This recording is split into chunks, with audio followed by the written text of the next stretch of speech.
En este podcast hablaremos desde un análisis crítico de lo ocurrido en enero de 2026. La captura de Nicolás Maduro por fuerzas militares de Estados Unidos en territorio venezolano desató una controversia profunda en el derecho internacional contemporáneo, reabriendo el debate sobre los límites del uso de la fuerza y tensionando principios fundamentales como la soberanía estatal, la no intervención y el reconocimiento de gobiernos.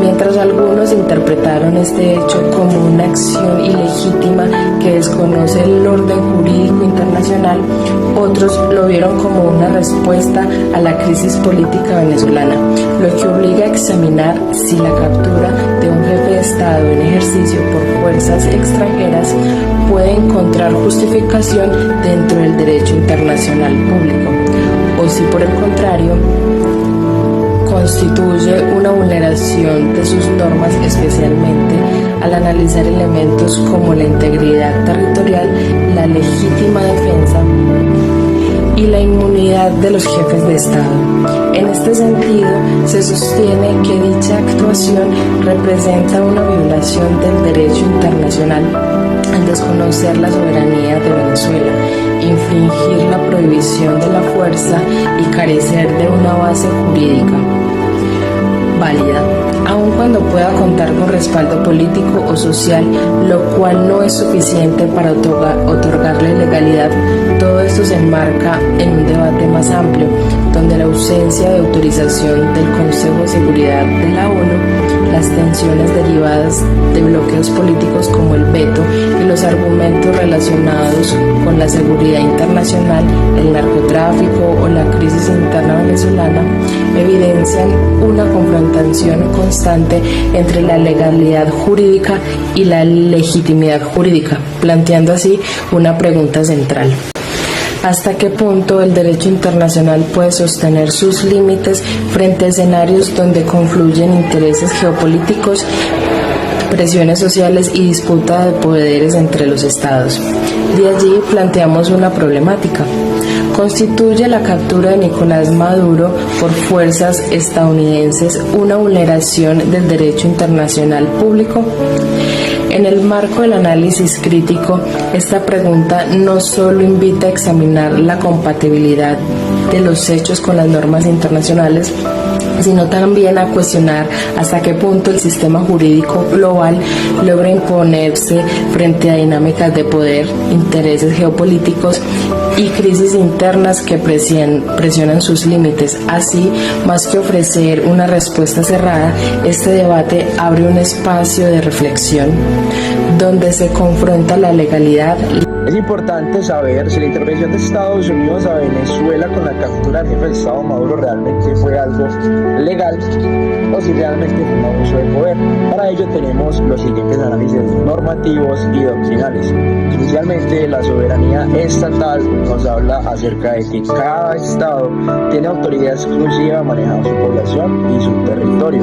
En este caso, cualquier intervención extranjera sin conocimiento vendría siendo una violación a la soberanía estatal, y esto está pactado, estipulado en el Tratado de Westfalia. Por otro lado, es muy importante hablar acerca de la no intervención, que nos habla acerca de que ningún estado puede interferir a otro en sus asuntos internos o externos, en un caso particular, si esto afecta a su orden público. La captura de un jefe de estado como Maduro implica una injerencia externa al interior de un estado. Y por último, la prohibición del uso de la fuerza, estipulado en el artículo 2.4 de la Carta de las Naciones Unidas, en el cual prohíbe taxativamente el uso de la fuerza para la intervención de un estado hacia otro. Hay excepciones, claro. Número 1, que sea legítima defensa contra un ataque armado. Número 2, que el Consejo de Seguridad de las Naciones Unidas se lo autorice. Vamos a poner la situación un poco más difícil con posturas doctrinales. Hans Kelsen nos dice que el derecho internacional es un sistema jerárquico en el cual la prohibición del uso de la fuerza es un pilar esencial. Antonio Cassese nos dice que se puede emplear la legítima defensa para la intervención hacia otros estados. Entonces, esto nos lleva a una conclusión. Mientras unos estados defienden un sistema normativo coherente, en la práctica los estados actúan según sus intereses estratégicos.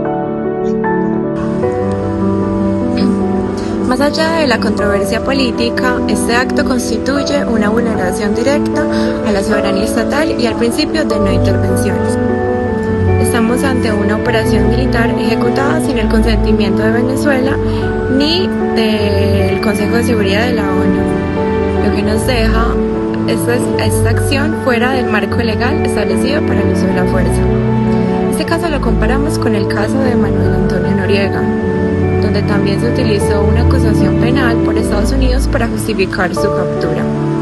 Sin embargo, hacer una intervención en el no reconocimiento de un gobierno es una estrategia más política que jurídica. Mientras un gobierno mantenga el control efectivo del territorio, como ocurría con Maduro, ese Estado conserva su soberanía. Ignorar esto para ejercer jurisdicción extraterritorial debilita las normas que protegen a todas las naciones frente a intervenciones arbitrarias. Aparte de lo anterior, nuestra posición se fundamenta en sentencias de la Corte, como es el caso de Nicaragua versus Estados Unidos de 1986. Determinó que las justificaciones políticas no legitiman el uso de la fuerza ni la afectación de la soberanía ajena. También como está el caso Congo versus Uganda 2005, donde la Corte rechazó cualquier interpretación que pretenda usar la seguridad nacional para realizar operaciones militares contra actores en otros territorios, reafirmando que la legítima defensa es restrictiva y no permite invasiones unilaterales.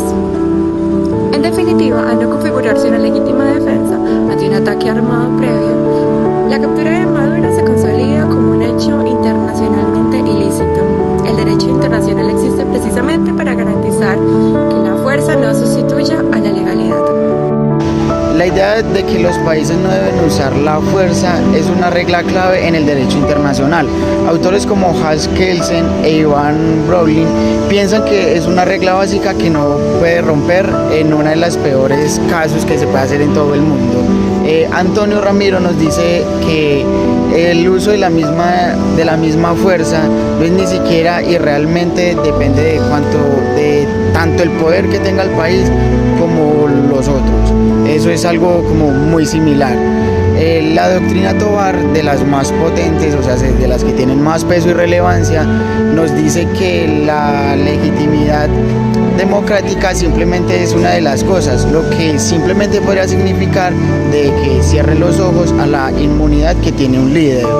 Esos planteamientos doctrinales se encuentran sustentos o se encuentran escritos en el artículo 2.4 de la Carta de la ONU, o que en esa nos dice que se prohíbe el uso de la fuerza, así como en el artículo 38 del Estatuto de la Corte Internacional de Justicia, que reconoce la doctrina como fuente del derecho internacional.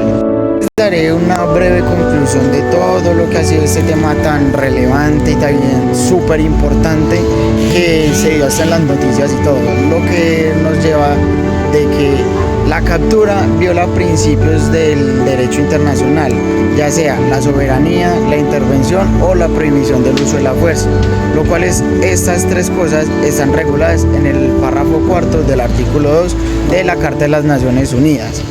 También les puedo decir que en el derecho internacional debe mantener un control estricto sobre todo el poder del Estado. De lo contrario, todo este poder, toda esta conlleva a que ese sistema internacional se debilite.